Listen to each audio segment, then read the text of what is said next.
قال رسول اللہ صلی اللہ علیہ وسلم انہا ستکون فتنۃ، ان قریب ایک بہت بڑا فتنہ رونما ہوگا۔ حضور نے خبر دی فتنے کی۔ حضرت علی فرماتے اس پر میں نے عرض کیا، قلت، میں نے عرض کیا مل مخرج منہا یا رسول اللہ، اے اللہ کے رسول اس سے نکلنے کا راستہ کون سا ہوگا؟ دیکھیے یہ لکھا ہوا ایگزٹ، نکلنے کا راستہ، اور عام طور پر آپ نے دیکھا ہوگا بڑے ہالز میں یہ سرخ روشنی ہوتی ہے، اس میں اس کا اہتمام کیا جاتا ہے کہ اگر خدا نہ خواستہ کوئی حادثہ ہو جائے لوگوں کو معلوم ہو نکلنے کا راستہ کون سا، یہ مخرج ہے۔ حضور نے خبر دی کہ فتنہ ہوگا۔ تو دیکھیے میں ایک بات عرض کیا کرتا ہوں، ذرا توجہ کیجئے، ہمارا حال کیا ہے؟ ہم بڑے ریشنلسٹ قسم کے لوگ ہیں، یہ زمانہ ریشنلزم کا ہے۔ اگر ہم ہوتے تو کیا پوچھتے؟ وہ فتنہ کیا ہوگا، کیوں ہوگا، کہاں سے آئے گا؟ ہمارے سوال یہ ہوتے ہیں، کب آئے گا، کیوں، کہاں، کب، کیسے؟ ان سب کی حیثیت علمی سوالات کی ہے۔ بھائی کب آئے گا ایک علم ہے، کیسے آئے گا علم ہے، کہاں سے آئے گا علم ہے، لیکن اصل جو عملی اعتبار سے اہمیت والی شے ہے، بچاؤ کا راستہ کون سا ہوگا محمد الرسول اللہ، یہ بتائیے ہم۔ مل مخرج منہا یا رسول اللہ، حضرت علی نے یہ نہیں پوچھا فتنہ کیا ہوگا، کہاں سے آئے گا حضور، کیوں آ جائے گا، کب آ جائے گا، نہیں، مل مخرج منہا یا رسول اللہ، اے اللہ کے رسول یہ بتائیے کہ جب وہ فتنہ رونما ہوگا تو نکلنے کا راستہ کون سا ہوگا؟ اس کا جواب ہے، ارشاد فرمایا محمد رسول اللہ نے، کتاب اللہ، اللہ کی کتاب ہے وہ مخرج، یہ کتاب ہے کہ جس کو تھامو گے تو فتنوں سے محفوظ رہو گے۔ اس کے بعد آپ فرماتے ہیں فیہ نبأ ما قبلکم وخبر ما بعدکم وحکم ما بینکم، اس میں تم سے پہلوں کی بھی خبریں موجود ہیں، عاد اور سمود اور قوم نوح اور قوم ہود اور قوم لوط اور قوم صالح اور آل فرعون، یہ کون ہے؟ من قبلکم، تم سے پہلے، وفیہ خبر ما بعدکم، جو کچھ تمہارے بعد ہونے والا ہے اس کی خبریں بھی موجود ہیں، لیکن وہ کیسے ہوں گی؟ وہ بٹوین دی لائنز ہوں گی، وہ بین السطور ہوں گی۔ ان کے لیے انسان کو، آپ کو معلوم ہے کہ عبارت میں سطور ہوتی ہیں اور ایک درمیان میں ہوتا ہے، ان کے کچھ لکھا ہوا نہیں ہوتا۔ You have to read between the lines۔ قرآن میں بعد میں آنے والے حالات بھی درج ہیں، لیکن اس طرح نہیں جیسے کہ پچھلے حالات درج ہیں۔ اس کے لیے ذرا ان ڈیپتھ پونڈرنگ اوور، غور و فکر اور تدبر کی ضرورت ہوگی۔ وَحُکْمُ مَا بَيْنَكُمْ، اور جتنے اختلافات تمہارے اندر پیدا ہوں گے تا قیام قیامت، ان سب کا فیصلہ بھی اس کتاب میں موجود ہے۔ وَهُوَ حَبْلُ اللَّهِ الْمَتِينُ وَهُوَ الذِّكْرُ الْحَكِيمُ، یہی تو ہے، وَهُوَ الصِّرَاطُ الْمُسْتَقِيمُ، سیدھا راستہ اور کون سا؟ یہی قرآن تو ہے۔ ہر رکعت میں کہتے ہو اہدنا الصراط المستقیم، اور قرآن دیا ہوا ہے اس پر غور نہیں کرتے۔ عجیب تماشا ہے ہمارا، نماز کی ہر رکعت میں اہدنا الصراط المستقیم، اور حضور فرمائے وَهُوَ الصراط المستقیم، صراط مستقیم یہ قرآن ہی تو ہے، الذکر الحکیم یہ قرآن ہی تو ہے، وَهُوَ حَبْلُ اللَّهِ الْمَتِينُ، اور یہی ہے اللہ کی مضبوط رسی۔ آپ نے قاری صاحب سے وہ آیات سنی سورہ آل عمران کی، وَاعْتَصِمُوا بِحَبْلِ اللَّهِ جَمِيعًا وَلَا تَفَرَّقُوا، اللہ کی رسی کو مضبوطی سے مل جل کر تھامو اور تفرقے میں مبتلا نہ ہو۔ تفرقہ ہوگا تو کیا ہوگا؟ تمہاری ہوا اکھڑ جائے گی۔ آج آپ کو معلوم ہے دول عرب اگر یہ یکجا ہو جائیں، ایک دن کے لیے اسرائیل قائم نہیں رہ سکتا، امریکہ نہیں، امریکہ کا باپ اسے قائم نہیں رکھ سکتا۔ اگر امت عرب ہی جمع ہو جائے، عالم اسلام تو بڑی شے ہے، جو وسائل ان کے پاس ہیں، جو اللہ تعالیٰ نے ان کو نعمتیں عطا فرمائی ہیں، لیکن افتراق، انتشار، اختلاف، جتھے بندی، گروہ بندی، دھڑے بندی، اس نے اسرائیل کا خنجر ان کے سینے میں پیوست کیا ہوا ہے۔ اس لیے کہ فَتَذْهَبَ رِيحُكُمْ، اگر تم اختلاف کرو گے تو تمہاری ہوا اکھڑ جائے گی، آج وہ ہوا اکھڑ چکی ہے۔ تو فرمایا وَاعْتَصِمُوا بِحَبْلِ اللَّهِ جَمِيعًا وَلَا تَفَرَّقُوا، اللہ کی رسی کو مضبوطی کے ساتھ مل جل کر تھامو اور تفرقے میں مت پڑو۔ حضور فرما رہے ہیں وہ اللہ کی رسی کون سی؟ هُوَ حَبْلُ اللَّهِ الْمَتِينُ، یہی قرآن ہے اللہ کی مضبوط رسی۔ علامہ اقبال نے کیا خوب کہا ہے، علامہ اقبال نے قرآن اور حدیث کے حقائق کو جس طریقے سے اشعار کا جامع پہنایا ہے، وہ تو خود کہتے ہیں گوہر دریائے قرآن سفتام، میں نے قرآن مجید کے دریا سے موتی نکال کر اپنے اشعار کے اندر میں نے چن دیے ہیں، میرا کام اور کچھ نہیں ہے۔ موتی کوئی بھی غواص پیدا نہیں کرتا، دریا کی گہرائی سے نکال لاتا ہے، یہ میری حکمت نہیں ہے جو میرے اشعار میں ہے، یہ میں نے قرآن مجید کے دریا میں غوطہ زنی کر کے اس سے یہ موتی نکالے، گوہر دریائے قرآن سفتام۔ اب دیکھیے اسی حدیث کے اس ٹکڑے کو کیسے شعر میں لائے ہیں۔ از یک آئینی مسلمان زندہ است، پیکرے ملت سے قرآن زندہ ہست۔ مسلمان کی زندگی تو ایک آئین کے بدولت ہے، یہ آئین قرآن، جو کہا تھا کبھی قائد اعظم مرحوم نے جب پوچھا گیا تھا کہ آپ کے پاکستان کا دستور کیا ہوگا، کیا فرمایا تھا یاد کیجئے کہ ہمیں کسی نئے دستور کی ضرورت نہیں، ہمارا دستور 1400 برس پہلے طے ہو چکا ہے۔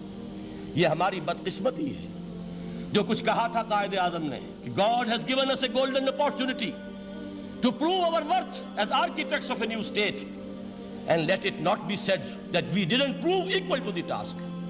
میں معذرت کے ساتھ عرض کروں گا حضرت کہ واقعہ یہ ہے کہ ہم اس کے equal to the task ثابت نہیں ہوئے۔ قائد اعظم کا دیا ہوا پاکستان آج دنیا میں موجود نہیں ہے، اس کا ایک حصہ اپنے نام سے دستبردار ہو کر بنگلہ دیش بن چکا ہے، اس نے اپنی تاریخ کو خیر بات کہہ دیا ہے، حالانکہ مسلم لیگ کی جنم بھومی ڈھاکہ ہے، 1906 میں ڈھاکہ میں مسلم لیگ نے جنم لیا تھا، اور اگر وہ صرف ہم سے علیحدہ ہوتا یہ اکیرا صدمہ ہوتا، لیکن یہ کہ اس نے جب نام بدلا ہے در حقیقت اس نے اپنے تاریخ سے اپنے پس منظر سے استعفیٰ دیا ہے۔ یہ ہمارا دوہرا ہمارے لیے صدمے کی بات ہے۔ کیا 2 یمن موجود نہیں ہیں؟ ان میں سے کوئی ایک بھی اپنا نام چھوڑنے کو تیار ہوگا؟ کیا 2 جرمنی دنیا میں موجود نہیں ہیں؟ کوئی ایک بھی ان میں سے اپنا نام چھوڑے گا؟ کیا 2 کوریا نہیں ہیں؟ 2 ویتنام نہیں ہیں؟ تو کیا 2 پاکستان نہیں ہو سکتے تھے؟ ہو سکتے تھے۔ میں یہ کہا کرتا ہوں کہ یہ گہرا صدمہ ہے علیحدگی، اور دوہرا صدمہ ہے، اور اس سے کہیں زیادہ بڑا کہ انہوں نے اپنا نام بدل دیا، اپنی آئیڈینٹی چینج کر دی، انہوں نے وہ نام اپنے ماتھے سے اتار کر خلیج بنگال کے اندر دبو دیا۔ یہ بہت بڑی سزا ہے جو ہمیں ملی ہے۔ کیوں ملی ہے؟ کہ ہم نے 25 برس تک اس قائد جس کو کہا تھا کہ وہ ہمارا آئین ہے، اس کو آئین نہیں بنایا۔ ہم نے دنیا کے سامنے جھولیاں پساری، ہم نے طرح طرح کے نظاموں کو آزمایا، لیکن اس قرآن کی طرف پیش قدمی نہیں کی۔ اللہ تعالیٰ ڈھیل دیتا ہے لیکن سزا بھی بہت سخت ہوتی ہے۔ ان بطش ربک لشدید، وہ ہم پر کوڑا برسا ہے۔ تاریخ انسانی کی عظیم ترین شکستوں میں سے ایک شکست ہے کہ جو ہمارے ماتھے پر کلنک کے ٹیکے کی طرح موجود ہے۔ اللہ کرے کہ آئندہ یہ تاریخ اپنے آپ کو نہ دہرائے، لیکن میں عرض کر دیتا ہوں آپ سے، جو ہمارے لچھن ہیں، جو ہمارا طرز عمل ہے، جو ہمارے لیل و نہار ہیں، جو ہمارا انداز ہے، اللہ کے دین کا استہزاء اور تمسخر، جس طرح اللہ کے ساتھ مذاق ہم کر رہے ہیں، اس کا شاید اس سے بھی کہیں زیادہ برا نتیجہ نکلے۔ اللہ مجھے اور آپ کو اور ارض مقدس پاکستان کو اس انجام سے بچائے، لیکن اس کے لیے کام کرنا ہوگا۔ صرف کہنے سے بات نہیں بنے گی، کمر کسنی ہوگی، ہمت جو ہے پھر انسان کو اثر نو، ایک نئی تعمیر، ایک عزم، ایک ہاتھ میں قرآن اور ایک میں تلوار لے کر یہ امت پھر دوبارہ میدان میں آئے۔ بہرحال عرض یہ کرنا تھا، اقبال کہتا ہے از یک آئینی مسلمان زندہ است، پیکرے ملت سے قرآن زندہ ہست، ماں ہما خاک و دل آگاہ اوست، اعتصامش کن کہ حبل اللہ اوست۔ تامو اس کو مضبوطی کے ساتھ، حبل اللہ یہی قرآن ہے۔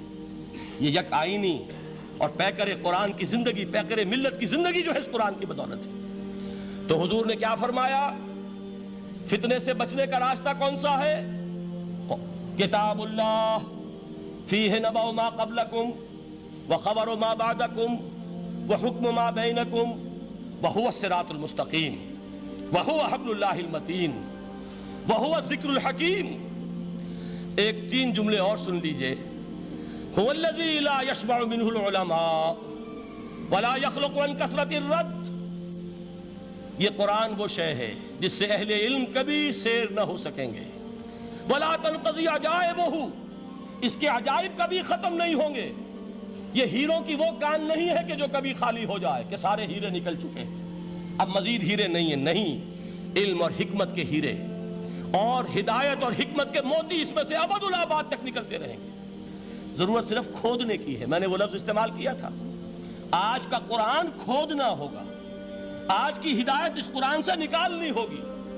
قرآن جب نازل ہوا آن دی سرفیس، بالکل ظاہر وہ تھی اس کی ہدایت جو اس دور کے لیے ضروری تھی۔ ہمیشہ کی ہدایت اس کے اندر رکھ دی گئی ہے، اس میں مضمر ہے، اس میں چھپی ہوئی ہے، اس کے لیے تدبر کی ضرورت ہے۔ کتاب انزلناہ الیک مبارک لِيَدَّبَّرُوا آیَاتِهِ وَلِيَتَذَكَّرَ أُولُو الْأَلْبَابِ، لوگ تدبر کریں، اس کی گہرائیوں کے اندر غوطہ زنی کریں۔ لا تنقضی عجائبہ، اس کے عجائب کبھی ختم نہیں ہوں گے۔ ولا یشبع منہ العلماء، اہل علم کبھی اس سے سیر نہیں ہوں گے۔ آپ کو سخت بھوک لگی ہوتی ہے اور کھانا کھانے کے تھوڑی دیر کے بعد اب آپ کا ہاتھ رک جاتا ہے، سیر ہو گئے، بہترین کھانا ہے لیکن نہیں کھا سکتے۔ اگر عام حالات میں وہ آتا تو کبھی نہ چھوڑتے، لیکن اب وہ آپ کا میزبان کہہ رہا کچھ اور لیجئے، تناول فرمائیے ذرا یہ دے، بھائی نہیں میں اب بھر چکا، یہ آپ کہتے ہیں کہ نہیں؟ حضور فرمایا یہ قرآن وہ شے نہیں ہے جس سے اہل علم کبھی سیر ہو سکے، ان کی پیاس بڑھتی چلی جائے گی، ان کے اندر quest of knowledge, search for wisdom بڑھتی چلی جائے گی۔ کبھی بھی انسان یہ محسوس نہیں کرے گا کہ مجھے جو لینا تھا میں لے چکا، بلکہ یہ کہ جیسے جیسے قدم آگے بڑھیں گے تہذیب کے، تمدن کے، علم کے، اتنے ہی قرآن جو ہے وہ آگے بڑھتا چلا جائے گا ہر دور کی رہنمائی کے لیے۔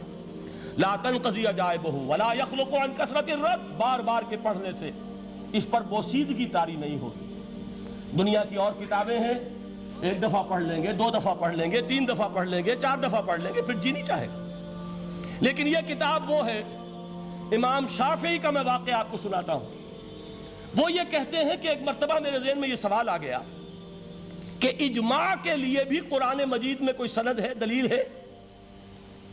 سب مانتے ہیں کہ اجماع جو ہے سورس ہے قرآن کے اسلامی قانون کی، جس پر کہ امت کا اجماع ہو جائے۔ تو کہتے ہیں میں نے 300 مرتبہ قرآن پڑھا اول سے آخر تک، صرف اس دلیل کی تلاش میں۔ 300 مرتبہ مجھے نہیں ملی، 301ویں مرتبہ جب پڑھ رہا تھا مجھے روشنی مل گئی۔ وہ یبتغی غیر سبیل المومنین کے جو الفاظ آئے ہیں، نولہ ما تولی ونصلہ جہنم، جو کوئی شخص مسلمانوں کے راستے کو چھوڑ کر کوئی اور راستہ اختیار کرے گا ہم اسے اسی کے حوالے کر دیں گے اور جہنم میں پہنچا دیں گے۔ معلوم ہوا مسلمانوں کا جس پر اجماع ہو جائے اس کو بھی ایک سند حاصل ہے، یہ مسلمانوں کا مجمع علیہ ایک راستہ ہے، اس کو بھی ایک سند اور دلیل کی حیثیت حاصل ہے۔